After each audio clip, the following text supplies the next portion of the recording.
তাবারাক ওয়া তাআলার ফেরেশতারা অবতরণ হয় এবং তারা আল্লাহর ফেরেশতারা তাকে বলে, ও আল্লাহর বান্দা, তুমি চিন্তা করো না, তুমি হতাশা হয়ো না, আল্লাহ তাবারাক ওয়া তাআলা তোমাকে জান্নাতি হিসাবে কবুল করে নিয়েছেন। অতএব মুসলমান শুনে নেন, এই বাক্য দিয়ে যারা নিজের জীবনটাকে আল্লাহর রাস্তায় যারা অতিবাহিত করবে, নামাজ পড়বে, রুকুন আর কানগুলো মেনে নেবে, বিশ্ব নবীর নীতিমালাকে মানবেন, পৃথিবীর যত ঝড়, যত বাধা আর যত রকমের যা কিছু আসুক না কেন কোনো পরোয়া করবে না, কেননা তার হৃদয়ের ভিতরে ঈমানের যে ঝলক, ঈমানের যে আলো, ঈমানের যে নূর, ঈমানের যে নূর, যেটাকে ঈমান বা হিদায়াত বলা হয়, যারা হিদায়াত প্রাপ্ত হয়ে গেছে, ও মুসলমান, বিশ্ব নবী তিনি বলে দিয়েছেন, মাইয়াহদি আল্লাহু ফালা মুদিল্লা লাহু, একজন হেদায়েত প্রাপ্ত লোকেরা কখনো পথভ্রষ্ট হবে না। জোরে সঙ্গে একবার বলেন আলহামদুলিল্লাহ। আমরা যারা ঈমান এনেছি, আল্লাহকে এক বলে বিশ্বাস করে নিয়েছি, আমরা কখনো আল্লাহর পথ থেকে দূরে সরে যাব না। আল্লাহ রাসূল বলে দিয়েছেন, আর এই ব্যক্তিদের উপরে হাজারো রকমের স্টিমরোলার, নির্যাতন আর অত্যাচার, অসহিষ্ণুতা আসবে। এই মুমিনেরা হাজারো পথ কেটে গিয়ে চলবে, হাজারো পথকে তারা পাড়ি দিয়ে আল্লাহর সন্তুষ্টি অর্জন করবে। আমরা করব, জোরে বলেন ইনশাআল্লাহ, আরো জোরে বলেন ইনশাআল্লাহ। ভাইরা আমার, বন্ধুরে আমার, রাসূলুল্লাহ সাল্লাল্লাহু আলাইহি ওয়াসাল্লামের জামানায় যারা ঈমান এনেছিল, যারা হেদায়েত পাওয়ার লক্ষ্যে যারা বিশ্ব নবীর হাতে হাত দিয়ে ইসলাম যারা কবুল করেছিল, এই শ্রেণীর মানুষদের উপরে কি নির্যাতন হয় নাই? নির্যাতন হয় নাই? হযরতে বেলালের উপরে অকথ্য নির্যাতন হয়েছে, হযরতে আব্দুল্লাহ বিন হুযাফার উপরে নির্যাতন এসেছে। হে আমার আজকের উপস্থিতি শ্রোতা মণ্ডলী, আজকে এই আমাদের উপরে না জানি কোনো অত্যাচার এখনো আসেনি, এখনো আমরা এই হিদায়াতের দাম, এই ঈমানের দাম আমরা দিতে শিখিনি। আমরা এখনো গাফেল, দুর্বল, যায়ফুল ঈমান হিসাবে আমরা অবস্থান করছি। ভালো করে কথাটা কর্ণপাত করুন। বিশ্বনবী জনাবে রাসূলুল্লাহ, জোরে বলেন সাল্লাল্লাহু আলাইহি ওয়াসাল্লাম। এত আওয়াজ হচ্ছে যে আপনি কি বলছেন শুনতে পাচ্ছি না। ঈমান আনার কারণে আল্লাহ রাসূলের একজন সাহাবা যার নাম হলো আব্দুল্লাহ বিন হুযাফা রাদিয়াল্লাহু তাআলা আনহু। আব্দুল্লাহ বিন হুযাফা ইসলাম কবুল করলেন, নবীজির হাতে হাত দিয়ে বায়াত হলেন, আর তিনি স্বীকারোক্তি দিলেন, লা ইলাহা ইল্লাল্লাহ ওয়া আন্না মুহাম্মাদুর রাসূলুল্লাহ। আল্লাহ ছাড়া কোনো ইলাহ নেই, কোনো মাবুদ নেই, কোনো উপাস্য নেই, কোনো অংশীদার নেই, আর আপনি হলেন তার প্রেরিত দূত বা রাসূল। ওয়া আশহাদু আল্লা ইলাহা ইল্লাল্লাহ ওয়া আন্না মুহাম্মাদুর রাসূলুল্লাহ। আরো সাক্ষী দিতেছি যে আল্লাহ ছাড়া কোনো উপাস্য নেই, আর তার প্রেরিত রাসূল হিসাবে আপনাকে আমরা নবী হিসাবে মেনে নিলাম। এই ঈমান আনা ব্যক্তিদের উপরে কত যে নির্যাতন এসেছে। আব্দুল্লাহ বিন হুযাফা যে পিরিয়ডে, এমন একজন বিশেষ সাহাবী যে পিরিয়ডে ঈমান আনলেন, তার উপরে নির্যাতন শুরু হলো, মার হলো, পিটন হলো। আব্দুল্লাহ বিন হুযাফাকে দাঁড় করিয়ে রাখা হলো। ও আব্দুল্লাহ বিন হুযাফা, তুমি মুহাম্মদের দ্বীনকে তুমি ছেড়ে দাও, মুহাম্মদের ধর্মকে তুমি ত্যাগ করে দাও। আব্দুল্লাহ বিন হুযাফা বললেন, না, আমি জেনে বুঝে ইসলাম কবুল করেছি, অবুঝের মতো আমি মুহাম্মদকে মানি নাই। আমি মেনেছি আল্লাহকে, তার মাধ্যম দিয়ে আল্লাহর পরিচয়, আল্লাহর পেহচান। আর আমি যে ধর্মের মধ্যে এসেছি, যে ধর্মে আমাকে শান্তির নিশ্চয়তার এক স্থানের কথা আমাকে বাতলিয়ে দিয়েছে, সেই ডাইরেক্টর মুহাম্মদুর রাসূলুল্লাহ, যারা বলেন সাল্লাল্লাহু আলাইহি ওয়াসাল্লামকে আমি নবী হিসাবে মেনে নিয়েছি। আমার পক্ষে এই দিন থেকে সরে আসা অসম্ভব, আমি সরে আসতে পারবো না। আব্দুল্লাহ, এ আব্দুল্লাহ বিন হুযাফা, এখন তোমাকে এমন একটি শাস্তি প্রদান করা হবে, তার শাস্তিটা আগে তোমাকে দেখিয়ে দেওয়া হোক। বড় দেখজিতে করে একটা বড় তেল গরম করতে শুরু করা হলো।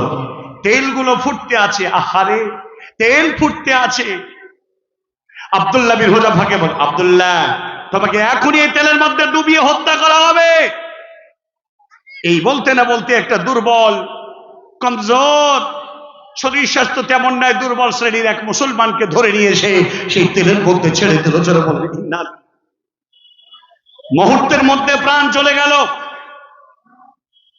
আব্দুল্লাহ বিন হুযাফাকে বলে, ও আব্দুল্লাহ বিন হুযাফা, তুমি যদি এখনো তুমি সতর্ক না হও, এই দিনকে যদি তুমি পরিত্যাগ না করে দাও, তাহলে তোমারকেও এইভাবে এই তেলের মধ্যে ডুবিয়ে মারা হবে। আব্দুল্লাহ বিন হুযাফা সিনার ভিতরে যে বস্তুটা পড়েছে সেটার নাম কি? জোরে বলেন ঈমান। সেটার নাম হলো হিদায়াত, সেটার নাম হলো আল্লাহর আত্মবিশ্বাস, ইয়াকিন। এই বিশ্ব নবীকে বিশ্বাস করা, আল্লাহকে বিশ্বাস করা, তার ভিতরে ইয়াকিন মজবুত হয়ে, প্রগাঢ় হয়ে, শক্ত হয়ে দাঁড়িয়ে গেছি। আব্দুল্লাহ বিন হুযাফা বললেন, আমার মতো একটু আব্দুল্লাহকে মেরে তুমি কিছু করতে পারবে না। ও আজকের রেসপন্সিবিলিটি বাচ্চা, তুমি শুনে নাও, শুনে নাও, শুনে নাও। আমি জেনে বুঝে ইসলাম কবুল করে নিয়েছি, অতএব আমাকে হত্যা করে কিছু করতে পারবে না। আমার শরীরে যতগুলো লোম আছে ততগুলো বিশ্ব নবীর সৈনিক, আল্লাহ তাবারাক ওয়া তাআলার মহব্বতের বান্দা, ইসলাম কবুল করে নেওয়ালা আল্লাহর জমিনে জিন্দা আছে। আমার মতো আব্দুল্লাহকে মেরে তুমি কিছু ইসলামের করতে পারবে না। নারে তাকবীর! সারা পৃথিবীতে ইসলাম নামক মতবাদকে মিটিয়ে দেওয়ার জন্য আজ চরমপন্থীরা আজকে উঠে পড়ে লেগেছে। আরে পশ্চিম বাংলার মুর্শিদাবাদের মাটিতে মুসলমান থাকতে দেবে না, সেখানে আজকে তারা যে উস্কানিমূলক সন্ত্রাস, যারা এই ধরনের অসহিষ্ণুতা নির্যাতনের একটা ইস্যু তৈরি করেছে, শুধু তাই নয়, ফিলিস্তিন, Syria, Arakan, Somalia, Afghanistan, Iraq, Iran, সারা পৃথিবীতে মুসলমানদের উপর নির্যাতন হয়েছিল। বাইতুল আকসাকে নিয়ে যুগ যুগান্তর ধরে আজও পর্যন্ত এই নির্যাতন স্টিমরোলার চলছে। সেখান থেকে কি বাইতুল আকসাকে নামাজ বন্ধ করতে পেরেছে? সেখান থেকে কি বাইতুল আকসার অনুগামী মহব্বত কারীওয়ালা আল্লাহর প্রেমিকদেরকে হত্যা করে কি সেই জায়গাকে তারা নিজের নিয়ন্ত্রণে আনতে পেরেছে? পারবে না। প্রিয় ভাইরা আমার, বাবা জীবনের আমার, ইসলাম দরদি আমার, আজকে তাদের ঈমান, আমাদের ঈমান আকাশ আর জমিন।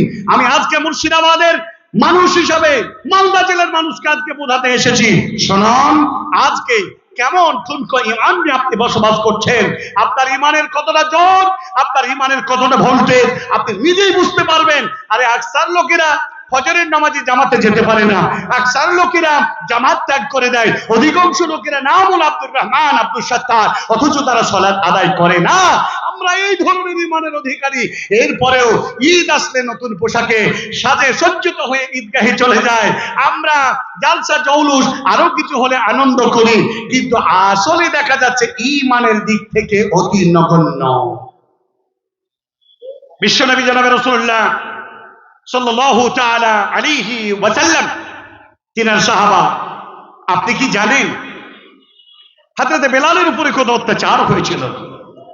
বেলালকে আমরা জানি তপ্ত বালির উপরে শুইয়ে দিয়ে বুকের উপরে পাথর চাপিয়ে দিয়েছিল। বেলালকে বলেছিল, বেলাল, মুহাম্মদের দ্বীনকে ত্যাগ করে দাও। বিশ্বনবীর দ্বীনকে ত্যাগ করাতে কি পেরেছিল? মুহাম্মদ সাল্লাল্লাহু আলাইহি ওয়াসাল্লামের দ্বীনকে ত্যাগ করাতে পারেনি। হযরতে খাব্বাব রাদিয়াল্লাহু তাআলা আনহু, খাব্বাব বিন আরত রাদিয়াল্লাহু তাআলা আনহু, বিশ্বনবী জনাব রাসূলুল্লাহ সাল্লাল্লাহু আলাইহি ওয়াসাল্লাম কাবা গৃহের সাহানে তিনি চাদর মুড়ি দিয়ে দান কারাবাতে শুয়ে আছেন। আল্লাহর নবী কাছে গিয়ে খাব্বাব বিন আরত রাদিয়াল্লাহু তাআলা আনহু তিনি বলছেন, ইয়া রাসূলুল্লাহ, এই আরব সাম্রাজ্যের মাটিতে আমরা আর নির্যাতন সহ্য করতে পারলাম না। চতুর্দিকে কাফিররা মুসলমানদেরকে ধরে ধরে ধরে ধরে কুচি কুচি করে কাটছে, পিটিয়ে মারছে, হত্যা করে মারছে, ফাঁসি দিয়ে মারছে। বিশ্বনবী গো, আল্লাহর কাছে আপনি একবার আমাদের জন্য প্রার্থনা করুন। ভাইরা আমার, বন্ধুরা আমার, বিশ্ব নবী জনাবে রাসূলুল্লাহ সাল্লাল্লাহু আলাইহি ওয়াসাল্লাম তিনি উঠে বসলেন। কথাটা শোনার পরে আল্লাহ নবী বললেন, ও খাব্বাব বিন আদ, বাবা তুমি আমার কাছে এসো। তুমি বলো তোমাদের কাছে না জানি কি নির্যাতন এসেছে, যা তোমাদের নবীর কাছে এসে তোমাকে অ্যাপ্লিকেশন করতে হলো। বিশ্ব নবী বললেন, ঈমান কত মজবুতের জিনিস তা তুমি একবার পরীক্ষা করা, বিষয়টা তুমি জেনে নাও। ও বাবা খাব্বাব বিন আদ, শুনে নাও, শুনে নাও, তোমাদের পূর্বে যারা ঈমান এনেছিল তাদেরকে আল্লাহ থেকে, আল্লাহ বলা থেকে অন্য পথে নিয়ে যাওয়ার জন্য কত রকমের তারা পরীক্ষা করেছিল, কত নির্যাতন করেছিল, কত অত্যাচার করেছিল। তোমাদের মতো ভাইদেরকে দাঁড় করিয়ে দিয়ে মাথায় করজ ধরে ফাটতে ফাটতে তাজা মানুষটাকে দ্বিখণ্ডিত করে দিয়েছিল।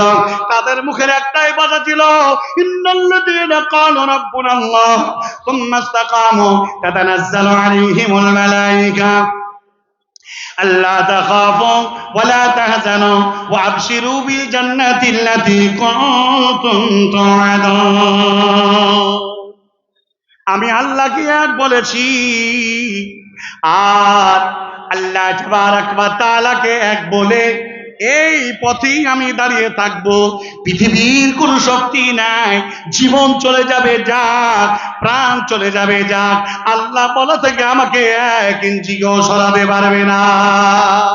যারা বলুন সুবহানাল্লাহ, সুবহানাল্লাহি ওয়া বিহামদিহি, সুবহানাল্লাহিল আযীম। এই খাব্বাব বিন আদ, হে বাবা তুমি শুনে নাও। চাবিটা একদিন হারিয়ে গেছে। আচ্ছা আচ্ছা, যদি কেউ মানে তার পড়েছে তার নিয়ে ভাই একটা চাবির বড় থোকা সাটারের চাবি হারিয়েছে, কার আমাদের দেয় এসে জমা আছে, যদি কারো হয় তা আপনি এসে নিয়ে যান। জি, আপনি কষ্ট পাবেন। যাই হোক, বলছিলাম যে কথা, এই খাব্বাব বিন আদ শুনে নাও। শুধু তাই নয়, তোমাদের মতো ভাইদেরকে আল্লাহ বলা ইমান লানেওয়ালা নবীজির উপরে, ইমান লানাওয়ালা লোকেদের উপরে, নবীদের উপরে, রসুলদের উপরে ইমান লানা লোকেদের উপরে দাঁড় করানোকৃত মানুষটার শরীর থেকে লোহার চিরুনি দিয়ে টোটাল মাংসটাকে আলাদা করে দিয়েছে আর বলেছে এখনো তোমার সময় আছে, ফিরে এসো, আল্লাহ আর রসুল আর নবীর দিনকে তুমি পরিত্যাগ করে দাও। হে খাব্বাব বিন আদ, বিশ্ব নবী বলছেন, হে খাব্বাব বিন আদ, তারপরেও তারা আল্লাহর দিন থেকে এত নির্যাতন, এত অসহ্য অত্যাচারের মধ্যে দিয়ে মোকাবেলা করে তারা প্রাণ দিয়ে হাসতে হাসতে জান্নাতে চলে গেছে। তারপরেও তারা ঈমানকে বিক্রি করে নিজের বলে না রে থাকবে। আজকে আমরা ঈমান বিক্রি করে দেব? আমরা আজকে ঈমান বিক্রি করে দাও মুসলমান।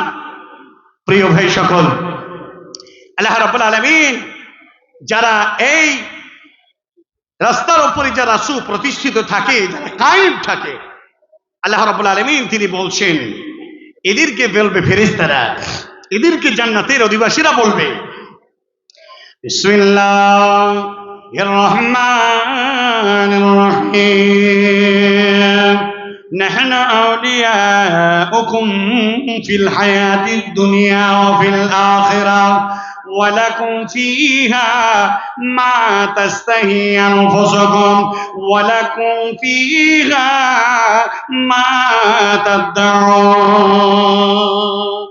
জান্নাতে বলবে আমরাই তোমার বন্ধু, আমরা তোমার দোস্ত, দুনিয়া এবং আখিরাতেও ছিলাম, এখানেও আছি।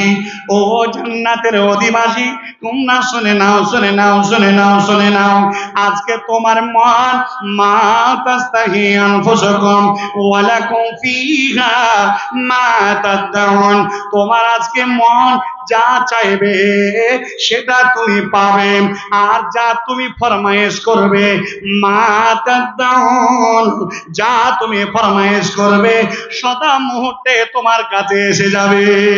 ও আমার মুসলমান, ও আমার বাপজিরা, জননী মা, আল্লাহ তাবারাক ওয়া তাআলার উপরে ঈমান এনে আল্লাহকে এক বলে তার উপরে দাঁড়িয়ে থেকে কন্টিনিউ 5 ওয়াক্ত নামাজ, 1 মাসের রোজা, করা, শুধু তাই নয় মালের যাকাত প্রদান করা, পার্থিব জগতে নেক শ্লোক সদাচরণ করা, এবং আল্লাহ রাসূল যেটা বলে দিয়েছেন মা আতাকুমুর রাসূলু ফাখাযুহু, তোমাদের নবী যেটা দিয়েছেন সেটা তোমরা মেনে নাও, মেনে নাও, মেনে নাও। নামাজ মেনে নাও, রোজা মেনে নাও, যাকাত মেনে নাও, সুদ থেকে বেঁচে দাও। যে বিধানগুলো তোমাদের বলে দিয়েছেন সাদরে গ্রহণ করে নাও। ওয়ামা নাহাকুম আনহু ফান্তাহু, আর যে থেকে তোমাদের নিষেধ করেছে সবুর করো, ধৈর্য ধরো, সেদিক থেকে তোমার নবীর কথা মোতাবেক ফিরে এসো। জিনার নিকটে যাবে না, লা তাকরাবুজ জিনা, জিনার নিকটে যাবে না। লা তাকুলুর রিবা, সুদের নিকটে যাবে না, সুদ তুমি খাবে না। পরনিন্দা করবে না। ওয়ালা ইয়াগতাব বা'দ লিবা'যিকুম, কারো তুমি পরনিন্দা একে অপরের করবে না, মিথ্যা কথা বলবে না, ওয়াদা খেলাফ করবে না, চুরি করবে না, আমানতের খেয়ানত করবে না, কখনোই তুমি ওয়াদা খেলাফ করবে না। এই নীতির উপরে যদি তুমি দাঁড়িয়ে থাকতে পারো রে, আল্লাহ তাবারাক ওয়া তাআলা তোমাকে জান্নাত প্রদান করবে। একজন মুমিনের, একজন মুসলমানের নীতি হলো আল্লাহ তাবারাক ওয়া তাআলা এই আয়াত দ্বারা বুঝিয়ে দিয়েছেন। বিসমিল্লাহির রহমানির রহিম, কুল ইন্নাস সালাতি ওয়া নুসুকি ওয়া মাহইয়ায়া ওয়া মামাতি লিল্লাহি রাব্বিল আলামিন। আল্লাহ বলেছে যাব ইনশাআল্লাহ। 500 টাকা একজন দিলেন, আমি এখনো এই দরজায় যেতে শুরু করিনি, এখনই ঢুকে যাব ইনশাআল্লাহ। মাশাআল্লাহ, একজন গরিব বাবা তিনি দিয়েছেন 100 টাকা, যাবো ইনশাআল্লাহ, এখনই চলে যাব। বলছিলাম যে কথা,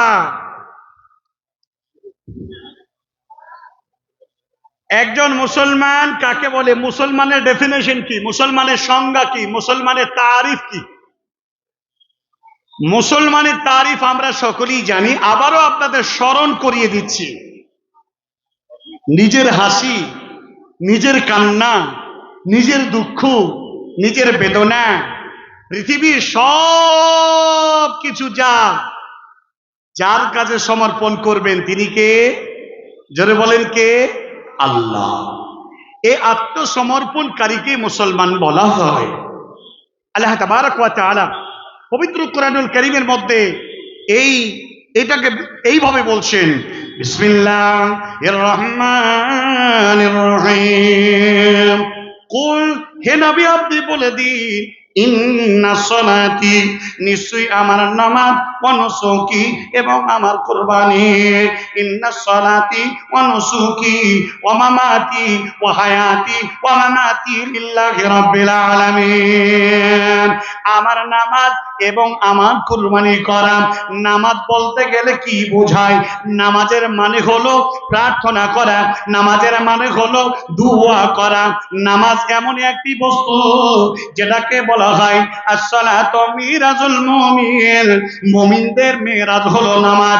নামাজের মাধ্যম দিয়ে আল্লাহকে সাক্ষাৎ করা যায়। বিশ্ব নবী বলেছেন, ও ইসলামপুরের জালসায় আগত মেহমানেরা, শুনে নেন, শুনে নেন, বিশ্ব নবী বলে দিয়েছেন, তুমি যখন নামাজে দাঁড়াবে তখন তুমি জেনে নাও আল্লাহকে তুমি দেখতে পাচ্ছ। আর এটা যদি তোমার মনের ভিতরে উদ্রেক হয় আমি আল্লাহকে দেখতে পাই না, তবে তুমি এটা জেনে নাও যেন মহান আল্লাহ তোমাকে দেখতে পাচ্ছেন। এই নামাজ পড়তে হলে আল্লাহকে ভয় করে পড়তে হবে। নিশ্চয়ই মুমিনরা আল্লাযীনা হুম ফি সালাতিহিম খাশিউন, নামাজের মধ্যে বিনয় থাকবে, নামাজের মধ্যে নম্রতা থাকবে, নামাজের মধ্যে বিদুষণ থাকবে। আল্লাহ তাবারাক ওয়া তাআলাকে সন্তুষ্ট করার জন্য, নিজের জীবনে খুশি করার জন্য আল্লাহ রাব্বুল আলামিনের কাছে সাবধানের সাথে আল্লাহকে খুশি করতে হবে। হাজারো প্রার্থনার মূল কেন্দ্রবিন্দু হলো আল্লাহ। অনুসুকি, এবং আমার কুরবানি। শুধু জিলহজ মাসের 10 তারিখে, 11 তারিখে, 12, 13 তারিখে কোরবানিকেই শুধু কুরবানি বলা হয় না। কোরবানি কত রকম ভাবে হয়। বাপজি রে, ভারতবর্ষের মুসলমানদেরকে এমন স্বল্প সংখ্যক একটি জায়গায় কেউ আছে মুমিন মুমিনা, যদি সেই একজন হয়, আল্লাহ ভীরু যদি হয়, আল্লাহর নীতি অবলম্বন করে চলে, বিশ্ব নবীর কানুনকে মেনে চলে, পৃথিবীর কারো কথা শুনবে না, মানবে না, এই লোকটিকে যদি ঘর ছাড়তে হয়, ঘর ছেড়ে চলে যাওয়া, ঘরকে কুরবানি করা। সালাম, কি নাম বাপ? আব্বার নামে আপনার আব্বার নামে 100 টাকা ইনশাআল্লাহ আসছি। মাশাআল্লাহ, মা দিয়েছে না ভাইয়ের 200 টাকা, আর একটা বাচ্চা দিয়েছে 100 টাকা। তাহলে কুরবানি হলো বাড়িঘর আল্লাহর সন্তুষ্টির জন্য ত্যাগ করা, এটা একটা কুরবানি। আচ্ছা, এই পর্যন্তই একটা হাদিস আমি নিয়েছি, এখান থেকে থাকলো কথাটা। মুহাম্মদ সাল্লাল্লাহু আলাইহি ওয়াসাল্লামের হাদিসটা বিভিন্ন জায়গায় বলেছি, তবে আজকেও যারা এসেছেন এ কথাটা শোনা দরকার। মানে কয়েক বছর আগে এখানেও হাদিসটা বলেছিলাম, তবে আজকের যে উদ্দেশ্য, এই উদ্দেশ্য হিসাবেই কথাটা বলা লাগে। সেই জন্য আমি আপনার কাছে বলতেছি, রাসূলুল্লাহ সাল্লাল্লাহু আলাইহি ওয়াসাল্লামের একজন এতিম সাহাবা, যার একটা খেজুরের বাগান ছিল, আর এই খেজুরের বাগানের পাশে আর একটা খেজুরের বাগান ছিল। সকালবেলায় যখন খেজুর কুড়াতে যায় টকুরি বা কাটুরি দিয়ে, ডাগরা দিয়ে, তখন দেখে তার সন্দেহ হয় পাশের বাগানের খেজুর কি আমার বাগানে চলে এলো নাকি। কত ভয়, আল্লাহকে কত ভয় করে। আহারে, যার জন্যে তিনি ভাবলেন এই বাগান থেকে আমার বাগানকে ভিন্ন করে নিতে হবে, প্রাচীর দিয়ে নিতে হবে, যার জন্যে ওই জমিনের সীমানায় একটা খেজুরের গাছ পড়ে গেল, যার ফলে তিনি প্রাচীরটা দিতে পারলেন না। পাশের বাগানের মালিককে বলছে, ভাইজান, গাছটা যদি কেটে নেন তো প্রাচীরটা আমার সীমানা সোজা হয়ে যাবে। কোনো মতেই কাটলো না। এতিম সাহাবা বিশ্ব নবীর কাছে অ্যাপিল করলেন, আল্লাহর নবীকে দিয়ে বুঝাতে বললেন। নবীজি বললেন শেষ পর্যন্ত, আমিও এতিমকে ভালোবাসা উচিত। আল্লাহ কোরআনে এতিমের সম্পর্কে অনেক জায়গায় আরো আলোচনা করেছেন। সুতরাং তুমি গাছটা যদি বিক্রি করে দাও, গাছটা যদি দান করে দাও, গাছটা যদি উঠিয়ে নাও, এতিমের সীমানাকে যদি প্রাচীর দেওয়াতে সহযোগিতা করো, আমি মুহাম্মদ রাসূলুল্লাহ সাল্লাল্লাহু আলাইহি ওয়াসাল্লাম বলছি, তোমাকে জান্নাতে এইরূপ একটা খেজুরের গাছের ব্যবস্থা আমি আল্লাহ রাসূল করে দেব। যারা বলেন সুবহানাল্লাহ। আব্দুর রব ভাই স্যার অসুস্থ অবস্থায় আছে, প্যারালাইসিস হয়ে গেছে। এই মাদ্রাসার সদস্য বর্তমানে 500 টাকা দিয়েছে। আচ্ছা, দোয়া করছি। আব্দুর রব সাহেব এই মাদ্রাসার একজন সদস্য, তিনি অসুস্থ আছেন, 500 টাকা দিয়েছে, দোয়া চেয়েছে। সকলে একটু দোয়া তার জন্য বলে ফেলি, আর যারা দিয়েছিলেন তাদের জন্য দোয়া করি। সকলে বলেন আল্লাহুম্মা মানসুর, আল্লাহুম্মা মানসুর মান নাসারা দীনা মুহাম্মাদিন সাল্লাল্লাহু আলাইহি ওয়াসাল্লাম, আল্লাহুম্মা সাল্লি আলাইহি, আল্লাহুম্মা বারিক আলাইহি। আল্লাহর কাছে দোয়া রেখে। মাশাআল্লাহ। কি নাম? এই ভাই, আপনি নাকি? আপনার আব্বা 2700 টাকা, আপনি আর 300 দিয়ে 3000 পুজিয়ে দেন। আল্লাহু আকবার। যাই হোক, 700 টাকা। হাদিসটা বলে শেষ করি, তারপরে উঠেন ভাইরা আমার, বন্ধুরে আমার। তাহলে বলা হলো যে খেজুরের একটা গাছ দেওয়া হবে, তার মানে জান্নাতে যাবে ব্যক্তিটা, এটা অতি ধ্রুব সত্য। মুহাম্মদ সাল্লাল্লাহু আলাইহি ওয়াসাল্লামের কথা শোনার পরেও তার কোনো কথার সদুত্তর পাওয়া গেল না। সেখানে ছিলেন একজন সাহাবা, যার নাম হলো হযরতে আবু দারদা রাদিয়াল্লাহু তাআলা আনহু। আবু দারদা রাদিয়াল্লাহু তাআলা আনহু আল্লাহ রাসূলকে একটু পরে গিয়ে বলেন, ইয়া রাসূলুল্লাহ, যদি আমি ওই গাছটা খরিদ করে এতিমকে দান করে দিই আর কেটে নেয়, আর যদি প্রাচীরটা সোজা হয়ে যায়, আমাকেও কি আল্লাহ জান্নাতে বাগান খেজুরের দেবে? বিশ্বনবী বললেন, আমি মুহাম্মদ সাল্লাল্লাহু আলাইহি ওয়াসাল্লাম তোমাকে কথা দিলাম যে অবশ্যই তুমি পাবে। ভাইরা আমার, বন্ধুরা আমার, হযরতে আবু দারদা চলে গেলেন, বাগানের মালিকের কাছে চলে গেলেন। ও ভাই, এই খেজুরের গাছটা আমি খরিদ করতে এসেছি, কত টাকা তোমার লাগবে? তুমি গাছটাকে তুমি আমাকে বিনিময় করে দাও। লোকটি বলল, আমি বিক্রি করব না। বলে একবারে তুমি মুখ ফুটে বলে তুমি কি চাও, তবে তারপরও বলছি আমি বিক্রি করব না। খাদ্য আবু দাহাদা বললেন, আমার নাম আবু দাহাদা, আমি আবু দাহাদার আব্বা বলছি। ভাইজান, মদিনার মাটিতে আমার 600টা খেজুরের গাছ বিশিষ্ট একটা বড় বাগান রয়েছে। ভাইজান, বাগানটা এত দামি, বাগানের মধ্যে আছে বড় একটা কুয়া। শুধু তাই নয়, বাগানের মধ্যে আছে আমার একটা বড় বাড়ি। 600টা গাছের বাগান দিয়ে দিলাম, কুয়া দান করে দিলাম, বাড়িটাও দান করে দিলাম। এবার বলো, তুমি এই খেজুরের গাছটা এতিমের জন্য ডোনেট করবে কিনা, আমাকে বিক্রি করবে কিনা? সঙ্গে সঙ্গে রাজি হয়ে গেল, কিনে নিলেন, দান করে দিলেন এতিমকে। বললেন, বাবারে, মাথায় হাত বুলিয়ে এই বাগানে তা তুমি প্রাচীরটা সোজা করে নাও। বন্ধুরে আমার, বাবজিরা আমার, আবু দাহাদা বাড়ি চলে গেলেন। বিবিকে ডাক দিয়ে বলে, বিবি জান,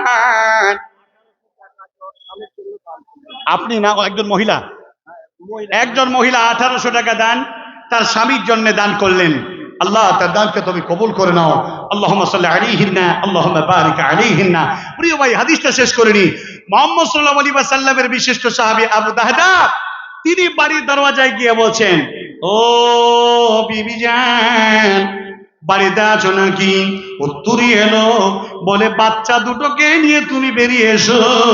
আমি বাগান বিক্রি করে দিয়েছি, আমি কুয়া বিক্রি করে দিয়েছি, বাড়ি বিক্রি করে দিয়েছি, এটা আমাদের আর বাড়ি বাগান নয়। তুমি বেরিয়ে এসো, বেরিয়ে এসো। বুদ্ধিমতী বিবি বলছেন, ও স্বামী, আমার তো একটা অধিকার আছে, আপনি কি লাভ করলেন না নোকসান করলেন বলুন। শেষ পর্যন্ত তিনি বললেন, আমি জান্নাতের একটা খেজুরের গাছ খরিদ করে একটা এতিমকে দান করলাম, আর জান্নাতে আল্লাহ রাসূল ওয়াদা করেছেন খেজুরের বাগান দান করবেন। ওগো বিবি রে, এই দুনিয়া তো ক্ষণস্থায়ী। বিশ্বনবী বলেছেন, কান্নাকা গরিবুন আও আবিরুস সাবিল, পৃথিবীটা পথিকের ন্যায়, মুসাফিরের নাই পৃথিবীতে জিন্দেগি করতে হবে।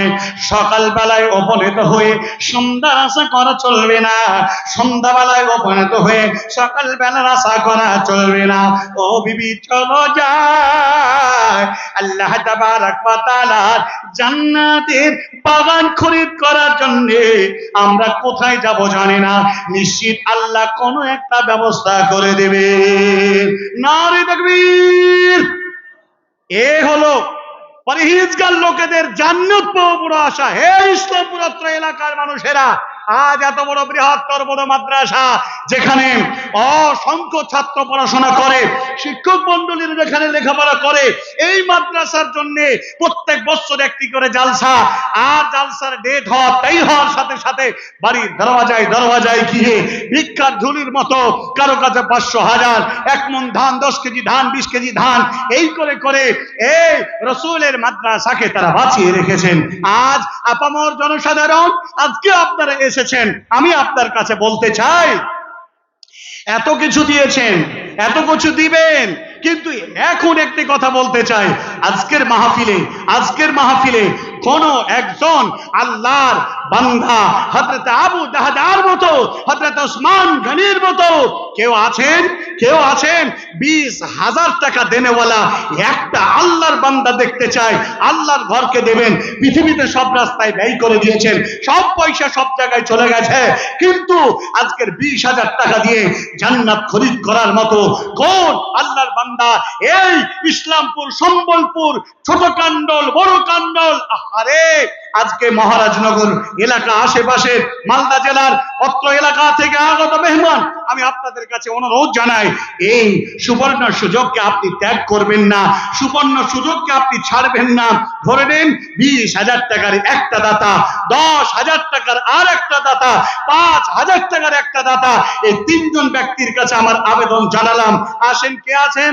20,000, 10,000, 5,000, আমি একটু আল্লাহর কাছে দোয়া করি, আর আপনাদের ইমানের গ্রেডটা আমি একটু মেপে নিই। কেমন ইমানদার আমরা? টাকা দান করলে শয়তান কুমন্ত্রণা দেয়, ইন্না শাইতানা ইন্নাহু লাকুম আদুব্বুম মুবিন, শয়তান তোমার প্রকাশ্য দুশমন, তোমাকে সুড়সুড়ি দেবে, সুড়সুড়ি দিবে। এই টাকাটা দিলে তো ফুরিয়ে যাবে, টাকা দিলে তো ওই কাজটা তোমার করার ইচ্ছা ছিল সেটা হবে না, অতএব দিও না, দিও না। মন বলবে দিব না, দিব না, আর ঈমানি জজবা বলবে না রে, চ সেখানে যুগ যুগ ধরে থাকতে হবে। খালিদিনা ফিহা, জান্নাতে সারা জিন্দেগি ভর, জিন্দেগির শেষ নেই, সেখানে আনলিমিটেড থাকতে হবে। এই জায়গা খরিদ করতে হবে। আসেন না প্রিয় ভাই, 20,000 টাকার কোন একজন আল্লাহর বান্দা মাদ্রাসাকে মহব্বত করনে ওয়ালা, আল্লাহ রসুলকে ভালোবাসতে ওয়ালা, আল্লাহকে মহব্বত করনে ওয়ালা, ঈমানের পরিচয় দিয়ে আজকে 20,000 টাকা একজন, 10,000 টাকার একজন, 5,000 টাকার একজন, কেউ আছেন? কেউ আছেন? দেওয়ার মতো লোক তো মাস্টার, ডাক্তার, প্রফেসর, ইঞ্জিনিয়ার, জমিদার, অর্থ সম্ভ্রান্ত পরিবারের লোক তো অনেকেই রয়েছেন। মায়েদের মধ্যে থেকে অনেক ধনী ঘরের মেয়েরা আছেন। কে আছেন? কোন একজন যুবককে উঠে বলতে পারবে যে আমি জীবনে যা করেছি গরিবী হালাতে এই মাদ্রাসাকে 20,000 টাকা দিলাম? কেউ কে আছেন? 10,000 টাকা দিলাম। কেউ কে আছেন? 5,000 টাকা দিলাম। এই দুনিয়া ক্ষণস্থায়ী দুনিয়া, কখন তুমি চলে যাবে তা জানো না। অতএব অতি সত্বর আপনাকে আল্লাহ তাবারক ওয়া তাআলা সন্তুষ্ট লুফে নিতে হবে এবং জান্নাত আপনাকে পেতে হবে। ছাড়িয়া ভবের ভাব যাইবি কেমনে, আজরাইল আসিয়া বলিবে চলো হে মরণে।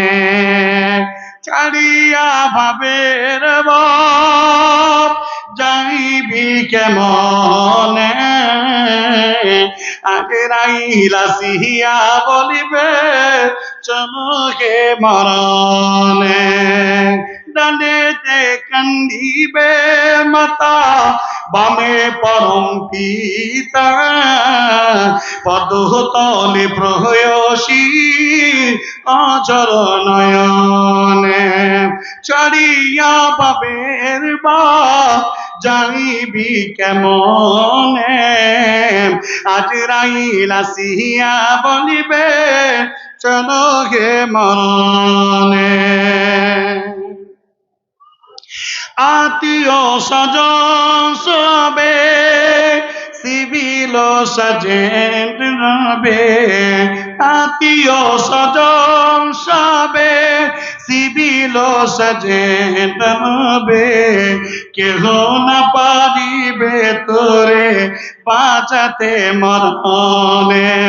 ছাড়িয়া বাবের ভাব যাইবে কেমনে, আজরাইল আসিয়া বলিবে চলো হে মরণে। অপর লোকে ঘোষণা দিবে, কান্দে করে লয়ে যাবে, নিয়ে যাবে তোমারে কবর শ্মশানে। আজরাইল আসিয়া বলিবে চলো হে মরণে। ছাড়িয়া বাবের ভাব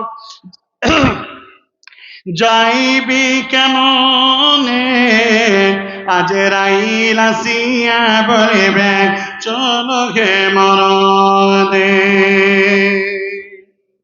পৃথিবীর কোন লোক বেঁচে থাকবে না। মাশাআল্লাহ, আচ্ছা আলহামদুলিল্লাহ। রমনা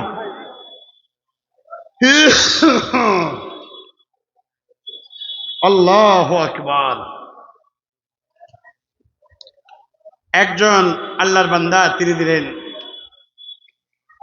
মাশাআল্লাহ আলহাজ আব্দুল হান্নান, উত্তর রমনা বড় জামাত থেকে তিনি 30 টাকা দিয়েছেন আর তিনি 1,000 টাকা দান করেছেন। জোরে বলেন আলহামদুলিল্লাহ।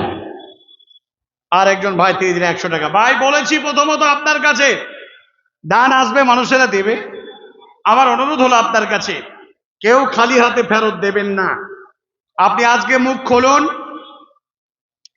20,000 টাকায় একজন দাতা, 10,000 টাকায় একজন দাতা, 5,000 টাকা একজন দাতা। একটু যদি আমরা চাই আর যদি আমরা যদি দানটা করি, আল্লাহর সন্তুষ্টি অর্জন হবে। একটু মুখ খুলুন, একটু কথা বলুন। কে আছেন? জি ভাইরা আমার, আসেন না, আমরা দিই। আজকের মাহফিলে আশা করা যায় অনেক হৃদয়গ্রাহী মানুষেরা এসেছেন, জননী মায়েরা এসেছেন, ভাই ও বন্ধুগণেরা এসেছেন। কেউ খালি হাতে ফেরত যাবেন না, খালি হাতে ফেরত যাবেন না। আপনি আপনার সম্পদগুলোকে আল্লাহর রাস্তায় আপনি ডোনেট করবেন, এই প্রত্যাশা রেখেই আমি আপনার কাছে এই আবেদন আবেদন করলাম। আপনি আসুন। মাশাআল্লাহ, মায়েদের দান প্রথম থেকেই বেশি আসছে। একজন মেয়ে দিয়েছিলেন এক সময়, এই কিছুক্ষণ আগে 1800 টাকা, একজন দিলেন 700 টাকা, আর 500 200, আর একজন দিলেন 300 টাকা। মায়ের জন্য, মায়ের জাতেরা দান করলেন, আলহামদুলিল্লাহ। আর একজন বাবা যান 100 টাকা। ভাই 100 টাকা 200 টাকা দেবেন, এ কথা ঠিক, কিন্তু এইভাবে মাদ্রাসা চলতে পারে না। এই জন্য অনুরোধ করছি আপনাদের কাছে, আসেন। একজন ব্যক্তি 20,000 টাকার ওয়াদা করে যায়।